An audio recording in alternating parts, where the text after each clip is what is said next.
میں نے اسکول سے چھٹیاں لے لی، وہ بھی ختم ہو گئی۔ دوسری بہن اپنی پڑھائی میں مصروف ہوگی، امی وہی گھر کے کام اور ہمارا انتظار کرتی۔ ابو کی پینشن اور تنخواہ سے اچھا گزارا چل رہا تھا۔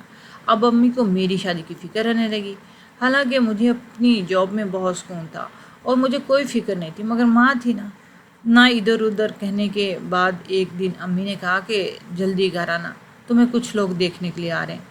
مجھے ان باتوں سے بہت الجھن ہوتی تھی۔ خیر، جس دن میں جلدی گھر چلے گی، دو خواتین اور ایک مرد مجھے دیکھنے کے لیے آئے تھے اور پہلی نظر میں ہی پسند کر گئے۔ ایک تو جاب بھی کرتی تھی اور ان کو چاہیے بھی جاب والی ہی بہو تھی۔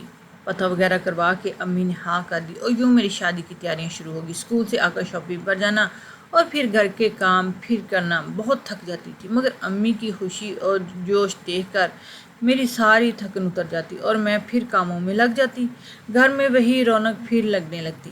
اس دوران دوسری بہن جس کی شادی ہوئی تھی وہ بھی آتی جاتی رہتی، کبھی میاں کے ساتھ اور کبھی اکیلے۔ اس کا میاں بھی اس کے ساتھ بہت اچھا تھا، مگر اس کا بار بار کنکھیوں سے مجھے دیکھنا بڑا عجیب لگتا تھا، لیکن بہرحال میں کام میں اگنور کر دیتی۔ میری شادی ایک اچھے خاندان میں ہو رہی تھی۔ ایک ہی نند تھی اور دو بھائی، جن میں سے ایک میرے ہونے والا میاں اور دوسرا ماں وفات پا چکے تھے اور سسر بوڑھے تھے۔ بڑے اچھے طریقے سے میری شادی ہوگی، خوب ہلا گلا ہوا۔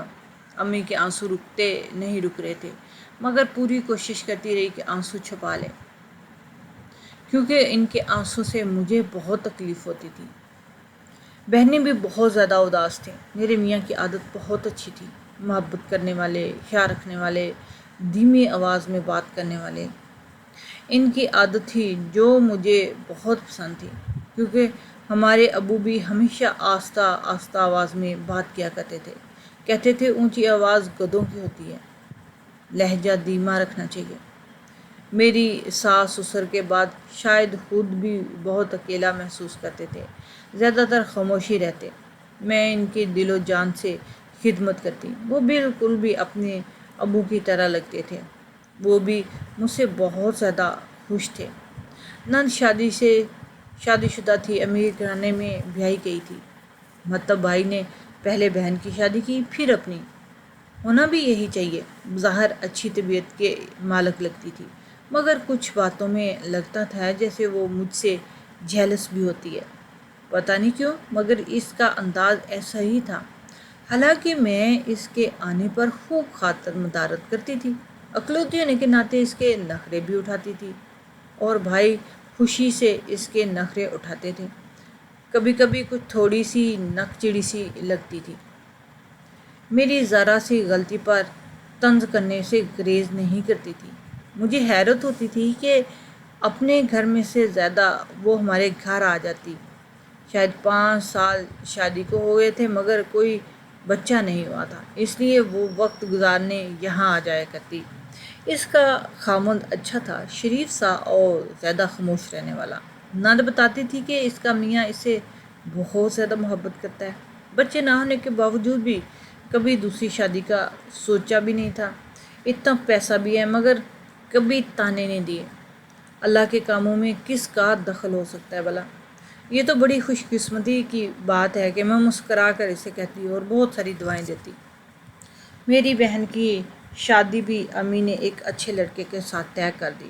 اچھا کماتا تھا، خاندان بھی اچھا تھا، ہم بہنیں ہی آتی جاتی رہتی تھیں۔ شادی کی تیاریوں میں امی کا بھرپور ساتھ دیا۔ اللہ کا شکر ہے سب کام بخوبی سر انجام پا گئے اور ہماری تیسری بہن بھی اپنے گھر کی ہو گئی۔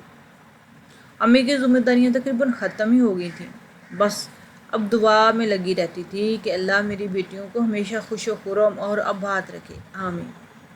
امی کو ایک کام والی رکھوا دی تھی۔ ان کا اکیلا پن ہم سے برداشت نہیں ہوتا تھا اور سسرال کی وجہ سے ہم ان کو اپنے ساتھ رکھ نہیں سکتے تھے۔ نہ امی بیٹیوں کے گھر رہنا چاہتی تھیں، ہم بہنیں چکر لگاتی رہتیں۔ امی اب بیمار رہنے لگی تھی۔ ہم تینوں کی بیماری کی وجہ سے خاصی پریشانی اور فکر مندی بڑھتی جا رہی تھی۔ سب ٹیسٹ کروائے اور سب کلیئر آئے تھے، پھر نہ جانے کیوں امی کی طبیعت ڈاؤن ہی ہوتی جا رہی تھی دن بدن۔ ہم دونوں باری باری امی کے پاس رہنے لگی۔ اس دن امی ساری پرانی باتیں کرتی رہیں۔ ہم تینوں کو بہت پیار کیا اور دعائیں دیں ابو کی باتیں بتاتی رہیں، ہمارے بچپن کی باتیں ہمیں بتاتی رہیں، خوب ہنسی مذاق چلتا رہا۔ پھر ہم کام والی کو ہدایت دے کر اپنے اپنے گھروں میں واپس آ گئے۔ اگلے دن آنے کا وعدہ کر کے گھر آ گئے۔ پھر وہی کام رات کو۔ میرا دل بہت گھبرا رہا تھا، پتہ نہیں نیند ہی نہیں آ رہی تھی۔ میرے میاں جی اٹھ کر پوچھنے لگے، خیریت ہے؟ سو نہیں رہی؟ طبیعت تو ٹھیک ہے؟ میں نے کہا پتہ نہیں، میرا جی بہت گھبرا رہا ہے، طبیعت تو ٹھیک ہی ہے، بس امی کی طبیعت کی وجہ سے تھوڑی پریشان ہوں۔ اگر اس وقت فون کیا تو وہ اور پریشان ہو جائیں گے۔ انہوں نے تسلی دی اور دعا کا کہہ کر سو گئے، اور میں تمام رات جاگتی رہی۔ فجر کی نماز پڑھنے کے بعد میں نے سب سے پہلے کام یہی کیا کہ امی کو فون۔ مجھے پتہ تھا کہ وہ اس سے پہلے کی اٹھی ہوتی ہیں۔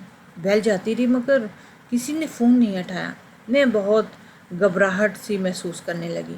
میں نے میاں جی سے کہا کہ ابھی چلیں، خدا کے لیے انکار نہ کریں، میرا دل بہت بے چین ہے۔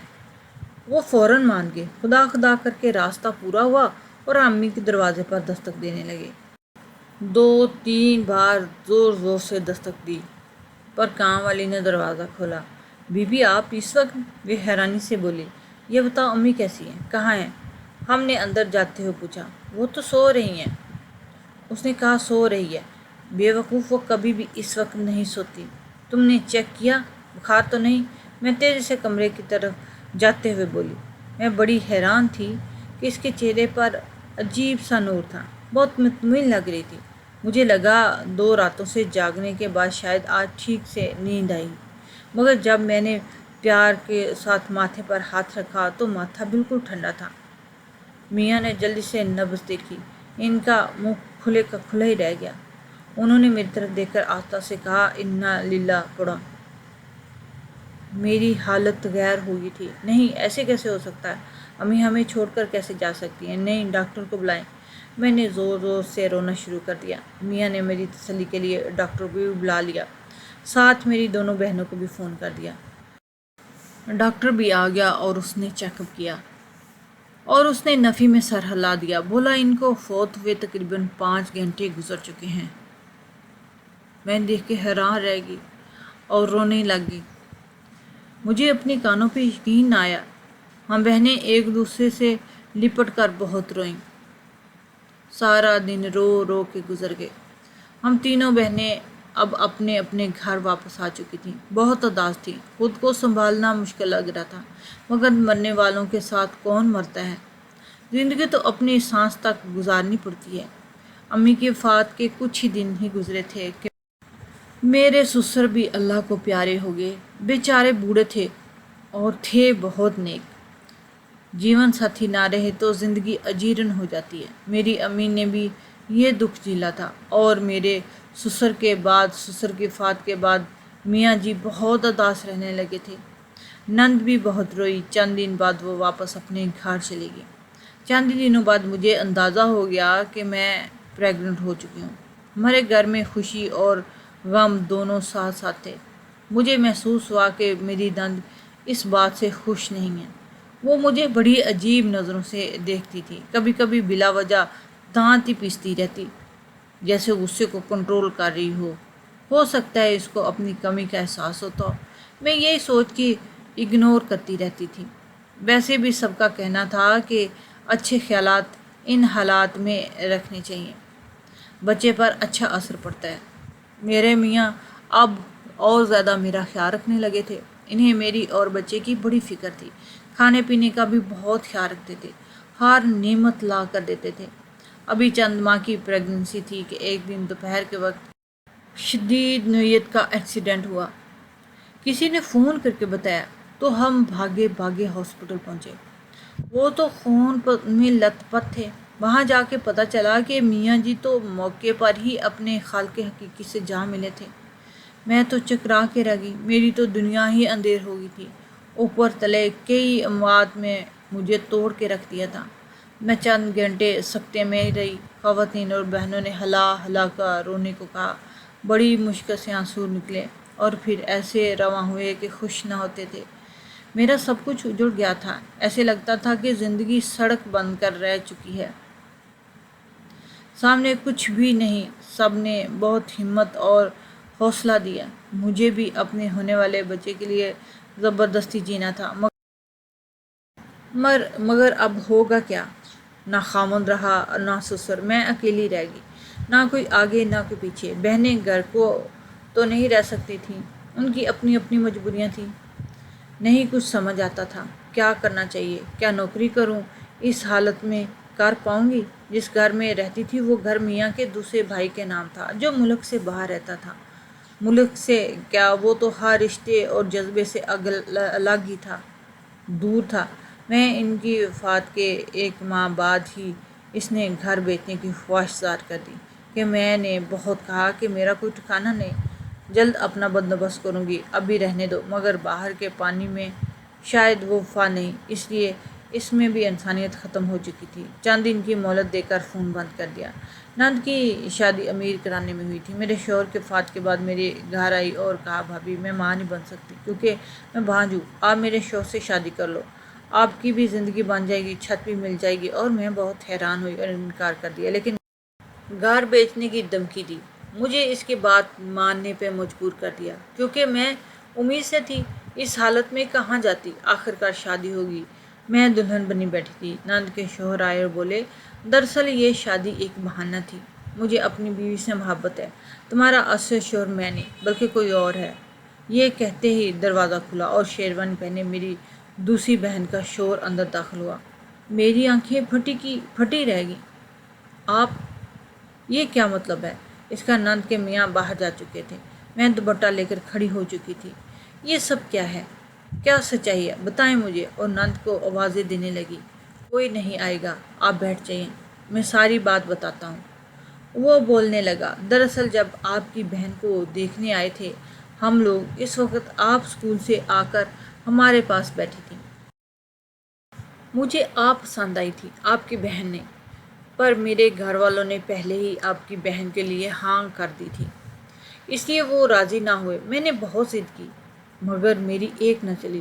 میں ہمیشہ سے ہی آپ کو پسند کرتا تھا، بہانے سے گھر آتا تھا۔ اب دیکھیں نہ دیکھیں، آپ کی بہن کی بھی اولاد نہیں ہو سکتی۔ میں نے ہی آپ کی نند کو مجبور کیا تھا کہ اس سے نکاح کروا دیں تاکہ آپ کو چھت مل جائے اور میری دلی تمنا بھی پوری ہو جائے۔ یہ تو خدا کے کام ہے نا۔ وہ میرے پاس آ کر بیٹھ گیا اور میں بجلی کی تیزی سے ایک طرف جا کر کھڑی ہو گئی تھی۔ یہ سب قبول کرنا میرے اختیار میں کب تھا؟ میری نند میرے ساتھ یہ ظلم کرے گی، میں کبھی سوچ بھی نہیں سکتی تھی۔ اپنی بہن کا سوچ کر برا حال تھا، مگر اس کا شوہر اس وقت میرے کمرے میں موجود بہت خوش نظر آ رہا تھا۔ میرا دل بہت پریشان تھا اور کہیں بھاگ جانے کو دل چاہ رہا تھا۔ میں ایک اندھے کنویں میں گر چکی تھی، کوئی راستہ نظر نہیں آ رہا تھا۔ میں اس شادی کو نہیں مانتی، میں نے چیخ کر کہا۔ میری نند نہ جانے کہاں چلی گئی تھی، مجھے مشکل میں ڈال کر خود اپنے شوہر کے ساتھ غائب ہو گئی تھی۔ دل سے اس کے لیے بددعا نکالنا چاہ رہی تھی، مگر امی نے ہمیشہ سمجھایا تھا کہ غصے میں بھی کسی کو بددعا نہ دینا۔ میری بہن کہاں ہے؟ اسے یہ سب پتہ ہے؟ میں نے غصے سے اس کے شوہر سے پوچھا۔ ہاں، اسے آج ہی بتایا ہے اور یہ بھی سمجھا دیا کہ تم بچہ تو دے نہیں سکتی، اور اگر والدین کسی اور سے شادی کر دیں گے تو تمہارے لیے مشکل ہو جائے گی۔ اپنی بہن کو اپنی سوتن بنا لو، دونوں کا گزارا بھی اچھا ہو جائے گا اور تمہاری بہن کو چھت بھی مل جائے گی، ساتھ میری دلی تمنا بھی پوری ہو جائے گی۔ وہ روتے روتے آخر مان ہی گئی، مگر تمہارا سامنا کرنا اس کے اختیار میں نہیں تھا، اسے خاموشی سے نکاح ہو گیا۔ اب تم بھی حالات سے سمجھوتا کر لو۔ میں حیرت سے اس کی باتیں سن رہی تھی، مجھے یوں لگ رہا تھا کہ میں ایک زندہ لاش ہوں جس کی اپنی کوئی مرضی نہیں۔ مجھ میں اب کسی کا سامنا کرنے کی ہمت نہیں تھی اور نہ ہی کچھ کہنے کا حوصلہ تھا۔ میں نے خود کو حالات پر چھوڑ دیا۔ وقت کیا دکھاتا ہے اور کیسے دکھاتا ہے، یہ خدا پر چھوڑ کر خاموشی اختیار کر لی۔